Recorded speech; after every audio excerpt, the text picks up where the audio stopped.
casting cooperation with me as leader. Now, we've seen many campaigns, we've seen many lobbying, for example, to repeal certain laws. I will tell you, it has taken donkey years. They've lobbied Parliament, they've lobbied who and who, but nothing changes. That's very true. Let me just go back to something that was said before. So one of the reasons why things are very difficult to change is because we are in a system which is very male-dominated. And I say this because what we as advocates are trying to do is to ensure that there is a gender-responsive system. And regardless of whether you're a woman or you're a man, you should have protection of the law. But that's how the law operates. Yes. The law does not look at your gender. The law should, so what we are saying is the law should consider gender, because there are certain characteristics or features which a woman has, or certain things which happen to a woman which a man might not experience. For example, that lady that was beating up, it's not because she's not sure about her safety, or because she's uncertain or not being informed as to the fact that she's around men, but it's the fact that there has been a gap. We've seen male referees being beaten also, being mobbed. Definitely. Several times. Definitely. In fact, I would say more male referees are being beaten. But there are more gender-based violence happening. There are more gender-based violence happening, and this is exactly what it is. And so when it comes to issues of women's rights, children's rights, girls' rights, safety is important. I get definitely what he's saying. But some of the things I would not agree to is the fact that because you are a woman and you're vulnerable, you should be taken advantage of. No. So we are saying, if, for example, a woman is put in detention, assuming she was on a period, would they provide her with pads? A man doesn't go through a period.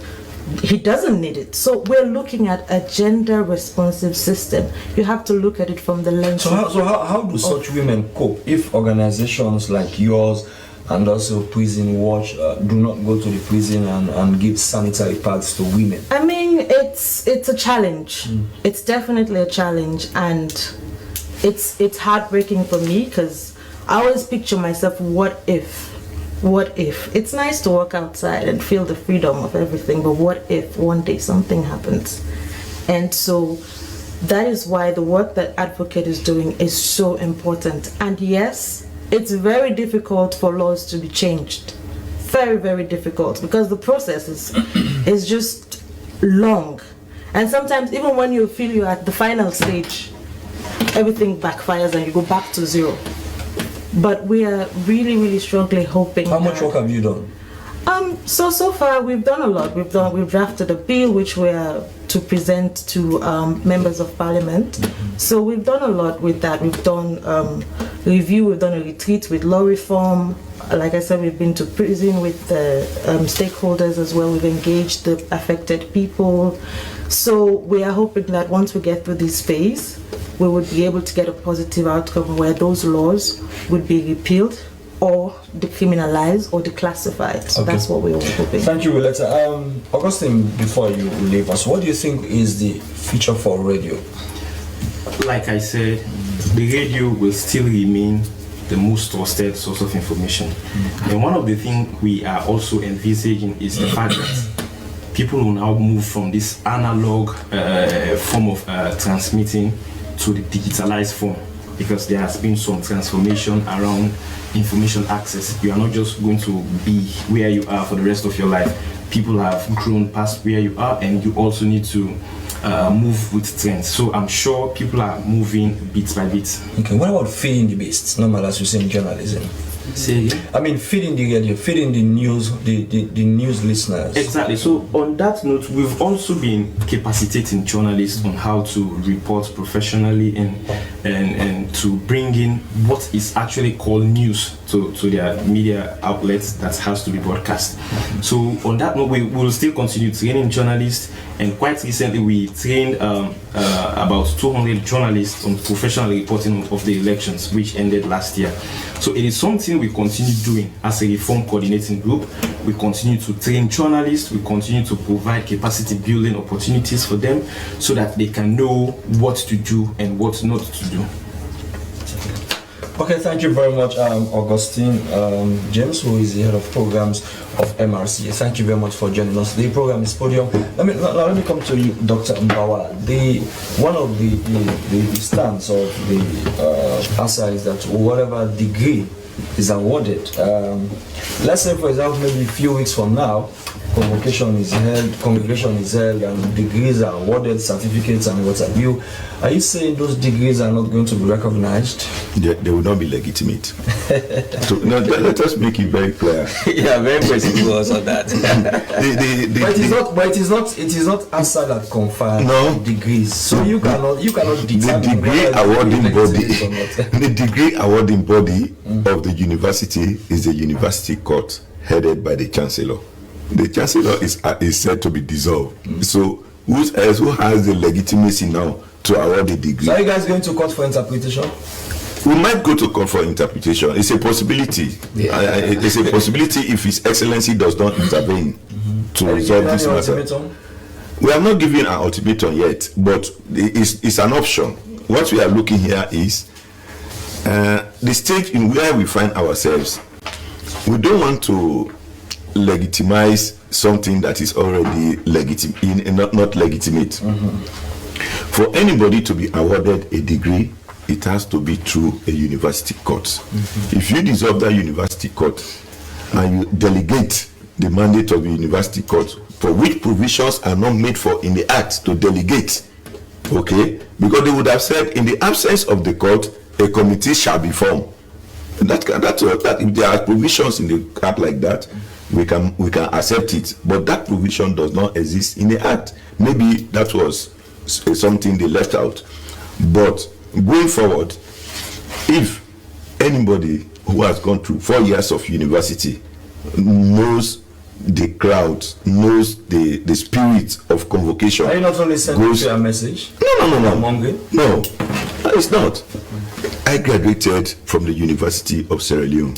I know the euphoria around convocation when you have the chancellor, the deputy vice chancellors, the academic staff queuing up to award me what I have worked for 5 years. And now we say, oh, that is not the case now. We are going to form a committee of people who have nothing to do with university to go and give. I'm sure you are aware that a university registrar has been appointed, right? The registrar is in office working. Are you also referring to the work of registrar as illegal? The work of whoever is acting is illegal. No, but the person is in office discharging the functions of the registrar on a daily basis. You know what is happening in this country? People are so desperate. People are so in dire state of a need for a job that they can work at all costs, even when it is not legitimate. Let me tell you, even the committees they are going to form, there are people who knows that within the University Act, there is no provision for a committee to be formed to give and award university degrees. But because people want jobs, people want to subscribe to illegitimacy, they can go there and present themselves that will come in to do the work. But if anybody loves to Olive Bayi, the former registrar, according to the university, they said her time ended and another person had to be appointed.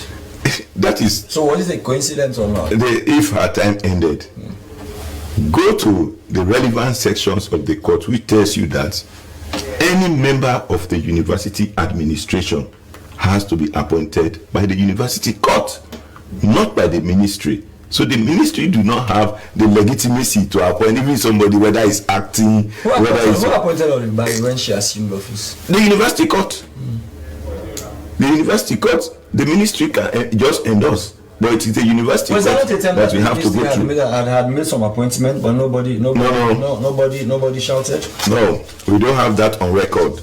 before the 2021 Act, maybe they were doing it. It was happening. That's why when His Excellency came in, we cannot continue to operate like that as a nation.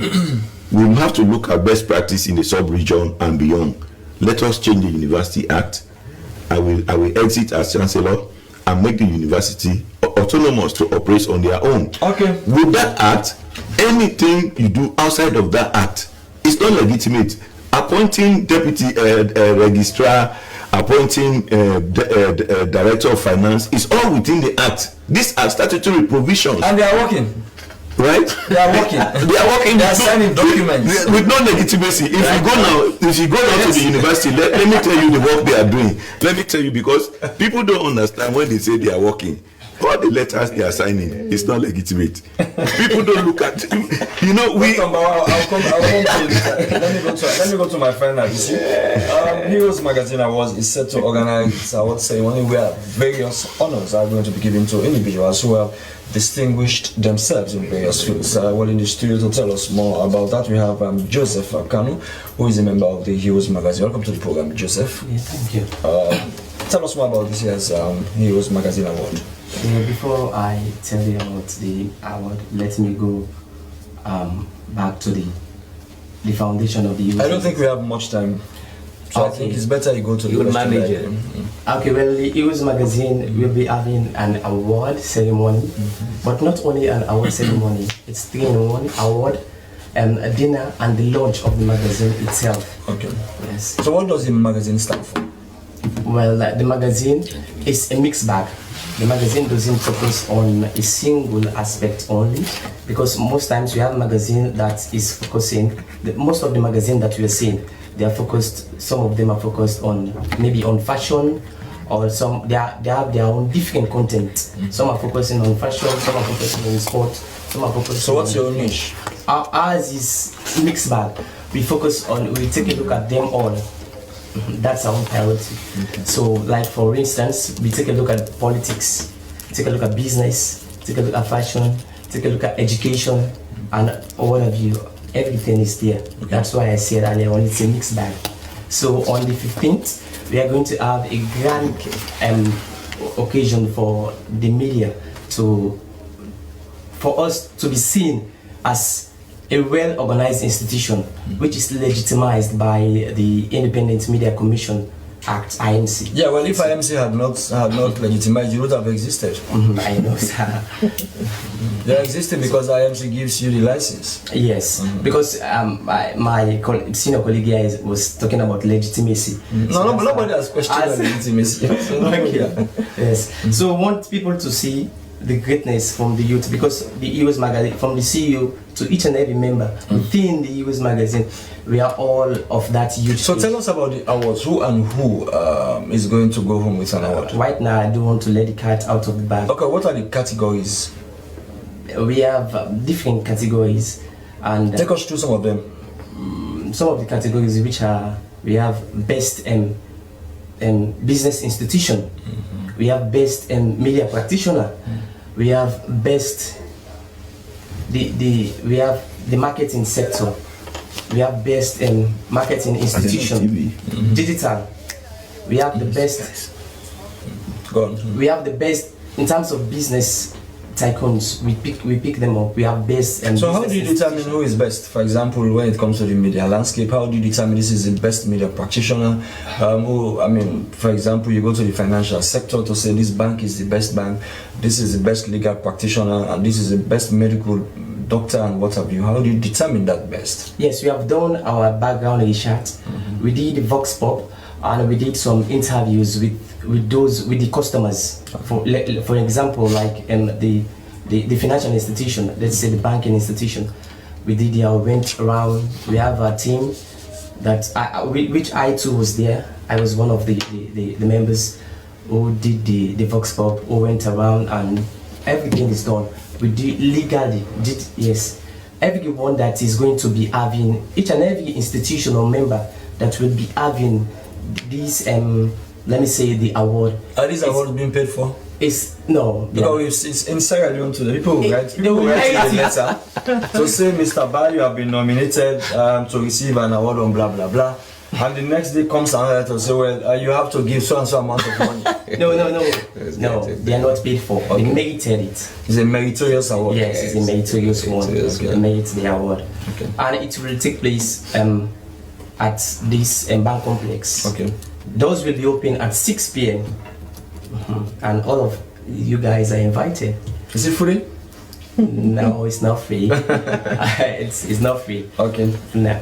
Let me take. Okay, we have like EOS magazine. It's a unique one. We have What makes it unique? Yes, we have the silver, gold, and platinum. For the silver, we have 250 new leons. We have 500 leons for the gold and 1,000 leons for the platinum. Okay. I'm sure later we'll get few before she leaves. Okay, now thank you very much, Joseph Kanu. Now, John, before we go, for example, the lady who was murdered in Kabbalah, the matter is now in court.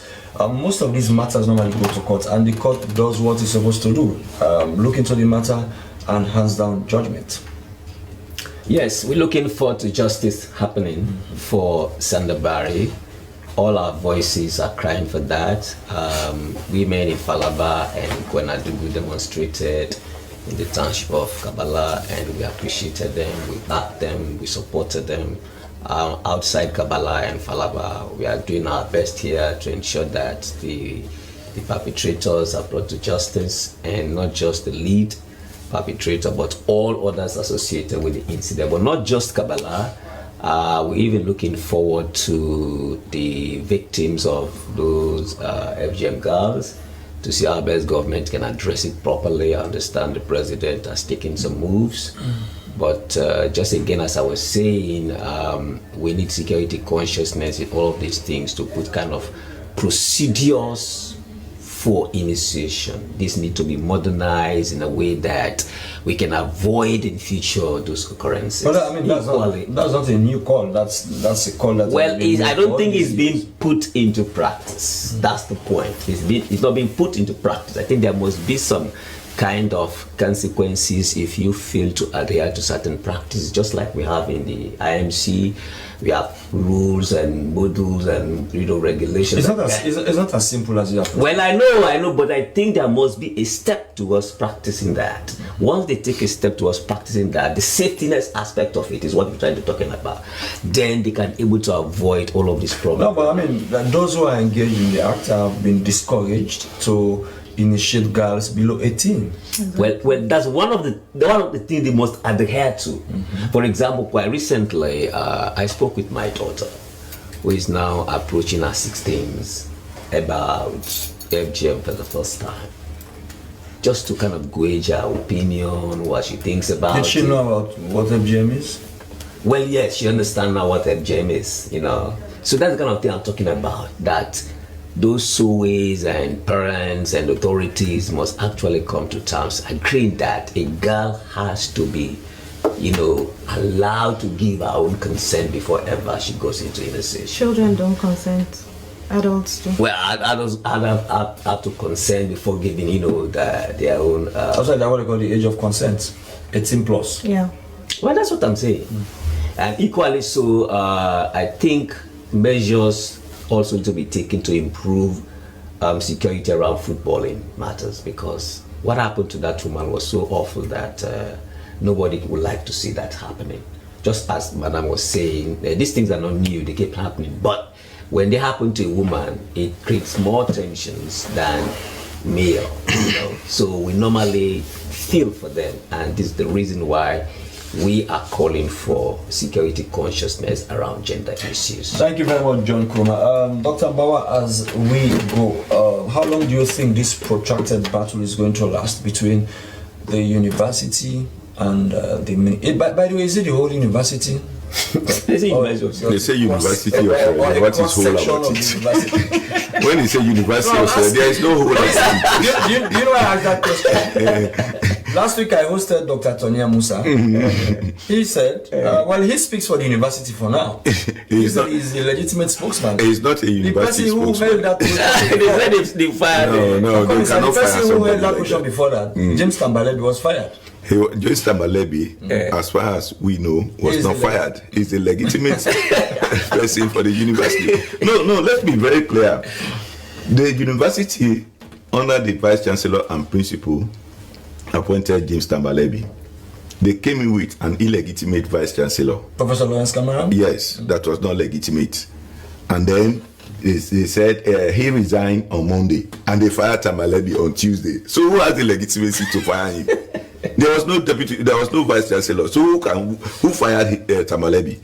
That is something, let us don't. So Tonya is not the legitimate spokesperson. Tonya is a legitimate person, maybe appointed by the ministry for them as their spokesperson, not for the university. But he speaks for the university. No, he speaks for himself sent by the ministry. He's not speaking for university. As far as we know, he's not appointed by the vice chancellor and principal, which is the legitimate person to appoint the spokesman. Okay? Yeah. That is what, these laws, I have somebody here with some legal background. When we say this is the law, okay, good governance is based on rule of law. That's what good governance is all about. But you can't say because I have personal things to do with Mr. Barr, so I can't go with the rules. So is that the case? That is the case within the university. All this crisis is about personal issues. Is it about settling scores? They are settling scores. Between who and who? Between the minister and and some authorities within the university. Who are these authorities? We are not here to name names, but as academic staff, we know that this issue is about personal settling of scores. Okay, thank you very much, Dr. Mbawa. As we go, my lady, we later. Now, so are you going to intensify your campaign? Yes, definitely. We want a time when, all of these offenses that we have, the loitering laws, the ones affecting bike riders, keke riders, those ones that are also affecting market women, the commercial sex workers, debt recovery issues, to just be things that are civil offenses rather than criminal offenses. So we're definitely doing that, and we're not going to stop until we get what we want. Thank you, John Kanu. In just Joseph Kanu, sorry, as we go in just a few seconds. So viewers. Okay, I just want the event on the 15th, right? Yes, it's on the 15th on Thursday. Yeah, so at the bank complex. Yes, at the bank complex. I just want you to go and witness greatness. Okay. Because the EOS magazine will come up with a great thing in Sierra Leone. Thank you very much. You want to do something in 5 seconds? Yeah, for the parents whose children are due to graduate, I want them to be on the side of the law. So they should not honor the graduation. Their children. No. That's what we are saying here.